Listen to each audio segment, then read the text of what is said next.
ನಮಸ್ಕಾರ ವೀಕ್ಷಕರೇ, city next ನ್ಯೂಸ್ನಲ್ಲಿ ತಮ್ಮೆಲ್ಲರಿಗೂ ಸುಸ್ವಾಗತ.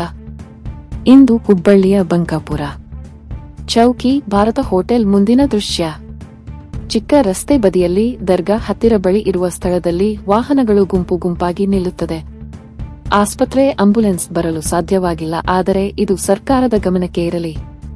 ನಮ್ಮ ಹುಬ್ಬಳ್ಳಿ ಧಾರವಾಡ ಮಹಾನಗರ ಟ್ರಾಫಿಕ್ ಪೊಲೀಸ್ ಅಧಿಕಾರಿಗಳು ಈ ಸ್ಥಳದಲ್ಲಿ ವಾಹನಗಳು ಗುಂಪು ಬಗ್ಗೆ ಮಾಹಿತಿ ಇರಲಿ ಎಂದು ನಮ್ಮ ಮಾಧ್ಯಮ ಮುಖಾಂತರ ತಿಳಿಸಿರುತ್ತವೆ. ಮುಂದಿನ ವಿಷಯದಲ್ಲಿ ಮತ್ತೆ ಭೇಟಿ ಆಗೋಣ. ಧನ್ಯವಾದಗಳು.